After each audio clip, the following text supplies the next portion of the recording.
Good evening to all of you. दोस्तों, मैंने हर video में ये सोचा कि जहाँ तक हो सके पेसिमिज्म या नेगेटिव साइड रेफर ना करूं, लेकिन एग्जैक्टली ऐसा होता नहीं है। कभी ना कभी कहीं ना कहीं हमें विन के साथ साथ लास्ट को भी, खोए हुए को भी लेना ही होता है। इसीलिए जब आदमी पलट के देखता है तो उसको एक ही चीज खोजने में मिलती है कि क्या खोया और क्या पाया, क्या हमने खोया और क्या पाया। इसी को खोज कहते हैं। लेकिन मैटर तो मुझे कलेक्ट करना था। स्टडी किया पर्सनालिटी डेवलपमेंट टॉपिक्स में से और नेट पर से, तो जो दो क्वेश्चंस मिले वो दोनों सोल क्वेश्चंस हैं। मीन्स इस पूरे टास्क हैंडलिंग की आत्मा है सोल क्वेश्चंस है। एक तो है हाउ और दूसरा है व्हाट। व्हाट में हमेशा एक फैक्टर रहता है और ये हाउ में 1 2 3, ये 3 फैक्टर और एक चौथा ही क्वेश्चन। ये चार क्वेश्चंस होते हैं। So I have titled today's video as analyze your won and lost। Analysis करें अपने जीते हुए का और हारे हुए का, खोए हुए का और पाए हुए का। So let us start with the two fundamental questions that will lead to what we ought to do and what not। First one, सबसे पहले हाउ को लेते हैं। इस हाउ के साथ दोनों चीजें हो सकती हैं। ये हाउ कैन यू, तो कैन जहां तक है ऑप्टिमिज्म की तरफ ले जाता है। How can you win, how can you lose, ये बहुत कम आता है कैन के साथ। जनरली ये एक देखा जाए तो मेरे अकॉर्डिंगली, मेरे ओपिनियन में ये एक पॉजिटिव कंडीशन है कैन। जबकि हैव यू कैसे कर हो गया में हैरत से आदमी तभी देखता है कि यार कैसे हो गया, जब कुछ ना कुछ माइनस साइड पे जा रहा हो। So let us start with it. First question that leads two is how have you lost, आपने कैसे खोया। अब इसी हाउ से फिर आगे 3 और सब्सिडियरी फैक्टर्स है। पहला है how you have to deal with others, आपको दूसरों के साथ कैसे डील करना चाहिए। ये भी है आपने जैसे डील किया वो गलत किया, तो how have you deal with others, आपने अभी तक कैसे डील किया है।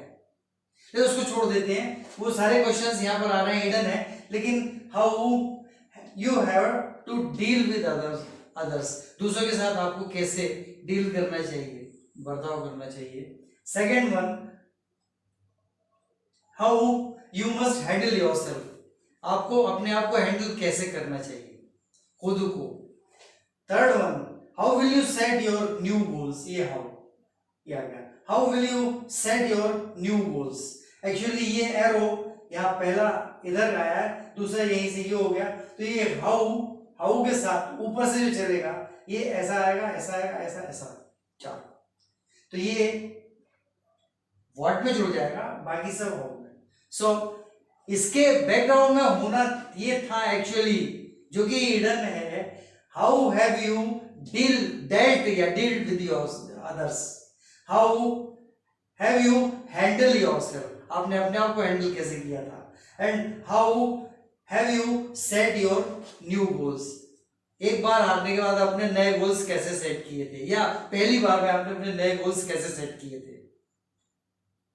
लेकिन हार जाने के बाद ये क्वेश्चंस अपने आप इस फॉर्म में आ जाते हैं कि how you have to deal with others, आपको दूसरों के साथ कैसे डील करना चाहिए, और how you must handle yourself, अपने आप को कैसे हैंडल करना चाहिए। And how will you set your new goals, अब आप अपने नए गोल्स कैसे सेट करेंगे। And second question, what have you got as your dos and don'ts, अब तक आपने अपने डूज एंड डोंट्स में क्या क्या पाया, क्या डूज हैं, क्या डोंट्स हैं, क्या करना चाहिए, क्या नहीं करना चाहिए, वो सब इसमें पहले आ चुके हैं, जो किया है और अब जो नहीं करना चाहिए। जब ये हैंडल कर लेते हैं, इसको समझ लेते हैं, then what happens, this factor, this question you have to deal with others. This reflects straightway towards win. In this form, it's better to stake on yourself. अपने आप पर खुद दाव लगाएं, but never be an others stake. Another जैसा लग रहा है लेकिन नहीं, others stake, दूसरे का दाव, इसलिए n अलग कर दिया है उसमें से. So it's better to stake on yourself. अपने आप पर खुद दाव लगाएं, लेकिन never be an others stake, खुद दूसरे का दाव न बने, दूसरा आप पर आपका दाव न लगाए, यानी आपको अपने दाव की तरह इस्तेमाल न करे. जैसे पासा फेंकते हैं ना, तो पासे में मान लीजिए कोई पर्सन को पासे की तरह फेंक दिया, no, you it's better to stake on yourself, अपने आप पर खुद ही दाव लगाए, but never be an others stake, दूसरे का दाव खुद न बने. और ये बाकी के क्वेश्चंस है 3, इन 3 क्वेश्चंस में 1, 2, 3, इन 3 के लिए आपको सिर्फ ध्यान रखना है कि अब आप क्या करेंगे. You must handle yourself and how will you set your new goals और what have you got as your dos and don'ts. जब आप ये अच्छी तरह से समझ लेंगे तो अब इसके बाद एक कंडीशन ये आएगी कि फॉलो दिस, इन सबको हमेशा फॉलो करते रहें, and you will not feel regret when you look at your past. जब आप अपने भूतकाल की तरफ देखेंगे, जो खोया पीछे की तरफ देखेंगे पलट कर अपने पास्ट की तरफ, तो आप रिग्रेट फील नहीं करेंगे, आपको अफसोस नहीं होगा. सो फॉलो दीज, इन सबको फॉलो करें, and you will not feel the regret when you look at your past. जब आप अपने पास्ट पर देखेंगे तो आपको, अगर आपने इन चीजों को समझा है तो शोक नहीं होगा, अफसोस नहीं होगा. एंड दैट्स सक्सेस, यही सफलता है. रिग्रेट ना हो अपने आप से, अपने कामों से, तो वही सफलता है. And that's only here is a proverb, short proverb, no regret is success.